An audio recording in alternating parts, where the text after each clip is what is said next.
ಇದು ಒಳ್ಳೆಯ ಒಂದು ಬೆಳವಣಿಗೆ.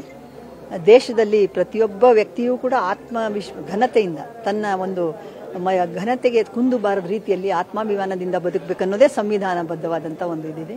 ಹಾಗಾಗಿ ಅವರು ಬಂದಿದ್ದಾರೆ.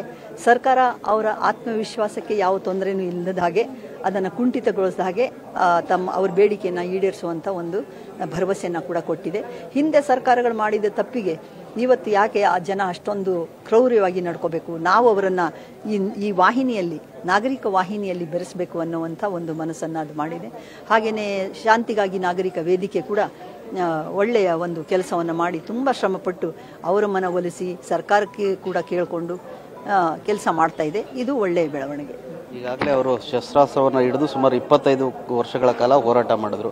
ಈಗ ಶಸ್ತ್ರಾಸ್ತ್ರ ತೆಗೆದ ನಂತರ, ಶರಣಾದ ನಂತರನೂ ಕೂಡ ಹೋರಾಟನ ಮುಂದುವರಿಸ್ತೀವಿ ಅಂತ ಹೇಳ್ತಿದ್ದಾರೆ ಮೇಡಮ್.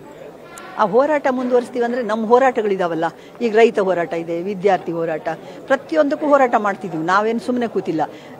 ಭೂಮಿಗಾಗಿ, ವಸತಿಗಾಗಿ ಇಂಥ ಹೋರಾಟ, ಇದು ಸ್ವಾತಂತ್ರ್ಯ ಹೋರಾಟ ಕ್ರೂರ ಅಲ್ವಾ?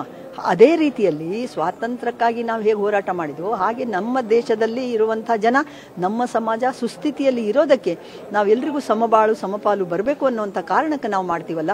ರೈತರು ಸಾಯಬಾರ್ದು, ಮತ್ತೊಬ್ಬರಿಗೆ ತೊಂದರೆ ಆಗಬಾರ್ದು, ಇಂಥ ಒಂದು ಹೋರಾಟಗಳಲ್ಲಿ ನಾವು ಪಾಲ್ಗೊಳ್ತೀವಿ ಅಂತ ಅವ್ರು ಹೇಳಿದ್ದಾರೆ. ಶಸ್ತ್ರ ಹಿಡದೆ ಹೋರಾಟ ಮಾಡಬೇಕಂತೇನಿಲ್ಲ. ಒಳ್ಳೆಯ ರೀತಿಯಲ್ಲಿ ಅಹಿಂಸಾತ್ಮಕವಾಗಿ ನಾವು ನಮ್ಮ ಬೇಡಿಕೆಯನ್ನು ಇಡಬಹುದು ಸರ್ಕಾರದ ಮುಂದೆ. ಅಂಥ ಬೇಡಿಕೆಗೆ ನಾವು ಹೋರಾಡ್ತೀವಿ ಅಂತ ಹೇಳಿದ್ದಾರೆ ಅವರು. ಮೇಡಮ್, ಈಗಾಗಲೇ 6 ಜನ ಏನು ಸರೆಂಡರ್ ಆಗ್ತಾರೆ ಅವರಿಗೆ ಸರ್ಕಾರ ಒಂದಷ್ಟು ಒಂದು ಪ್ಯಾಕೇಜ್ ಅನ್ನು ನೀಡಿದೆ. ನೀವು ಸರ್ಕಾರಕ್ಕೆ ಏನು ಒತ್ತಾಯ ಮಾಡ್ತೀರಾ ಅವ್ರ ಪರವಾಗಿ? ನಾವು ಅವ್ರ ಪರವಾಗಿ ವೇದಿಕೆ ವತಿಯಿಂದ ನಾವು ಹೇಳೋದಿಷ್ಟೇ, ತಾವು ಮಾತು ಕೊಟ್ಟಿದ್ದೀರಾ. ಕೋಟ್ಯಾಂತರ ಜನಗಳಿಗೆ ಇವತ್ತು ನೀವು ರಕ್ಷಣೆ ಕೊಡ್ತಿರೋವಂಥ ಸರ್ಕಾರ 6 ಜನಗಳಿಗೆ ಕೊಡೋಕ್ಕಾಗಲ್ಲ ಅನ್ನೋದು ಸುಳ್ಳು. ಖಂಡಿತವಾಗಿಯೂ ಸಾಧ್ಯ ಇದೆ, ಮಾಡಿ. ಒಂದೇನಂದರೆ ತೊಡಕು ಬರೋದೇನೆಂದರೆ, ಈ ಒಬ್ಬೊಬ್ಬರ ಮೇಲೆ 50, 60, 100 ಇದಿದೆ, ಕೇಸ್ಗಳಿದ್ದಾವೆ. ಆ ಕೇಸ್ಗಳನ್ನು ಒಂದು ಕೇಸಿಗೆ ಒಂದು ಅಂದಾಜು ಒಂದು 20 ವರ್ಷ ಇದಿರುತ್ತೆ ಅಂತ ಇಟ್ಕೊಳ್ಳಿ. ಹಾಗೆ 20 ವರ್ಷ ಇವ್ರು ಬದುಕ್ತಾರೋ ಇಲ್ವೋ, 20 ವರ್ಷನೂ ಅವ್ರು ಜೈಲಲ್ಲಿರೋ ಅಂಥದ್ದು ಬೇಡ. ಅವರಿಗೆ ಒಂದು ರಿಯಾಯಿತಿ ಕೊಡಿ.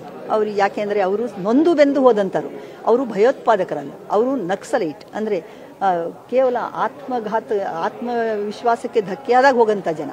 ಅದಕ್ಕೋಸ್ಕರ ಅವರ ಒಂದು ಬೇಡಿಕೆಯನ್ನು ನೀವು ಈಡೇರಿಸಬೇಕು ಅಂತ ನಾವು ಖಂಡಿತವಾಗಿ ಒತ್ತಾಯ ಮಾಡ್ತೀವಿ. ಜವಾಬ್ದಾರಿ ನಮ್ಮೇಲೂ ಇದೆ. ಈಗ ಕರ್ಕೊಂಡ್ಬಂದಂಥವ್ರು, ಮತ್ತು ಅವ್ರು ಬಂದಂಥವ್ರು ಮತ್ತು ಕರೆಸ್ಕೊಂಡಂಥ ಸರ್ಕಾರ, ಈ 3 ಮೇಲೂ ಕೂಡ ಸಮಾನವಾದಂಥ ಒಂದು ಹೊಣೆಗಾರಿಕೆ ಇದೆ. ಆ ಹೊಣೆಗಾರಿಕೆಯನ್ನು ಸರ್ಕಾರ ಪೂರೈಸುತ್ತೆ ಅಂತ ನಾವು ಭಾವಿಸಿದ್ವಿ. ಇದಿಷ್ಟು ಮಾಜಿ ಸಚಿವರ ಮಾತು. ಅಂದರೆ ಏನು ಈಗಾಗಲೇ ಏನು ಬಂದಂತಹ ಏನು ಶರಣಾಗ್ತಾರೆ ಅವರ ಒಂದು ಬೇಡಿಕೆಗಳೇನಿದೆ ಅದು ಕೂಡ ಸರ್ಕಾರ ತ್ವರಿತಗತಿಯಲ್ಲಿ ಅವರ ಕೇಸುಗಳನ್ನು ಮುಗಿಸ್ಕೊಡ್ಬೇಕು. ಅದೇ ರೀತಿ ಅವರಿಗೆ ಬದುಕೋದಕ್ಕೂ ಕೂಡ ಮುಕ್ತ ಅವಕಾಶ ಮಾಡಿಕೊಡ್ಬೇಕು ಅಂತೇಳಿ ತಿಳಿಸ್ತಾ ಇರ್ತಕ್ಕಂಥದ್ದು. ಕ್ಯಾಮ್ರಾಮನ್ ಸಂದೇಶ್ ಜೊತೆ ಸಚಿನ್ ಶೆಟ್ಟಿ, ಪವರ್ ಟಿವಿ, ಚಿಕ್ಕಮಗಳೂರು.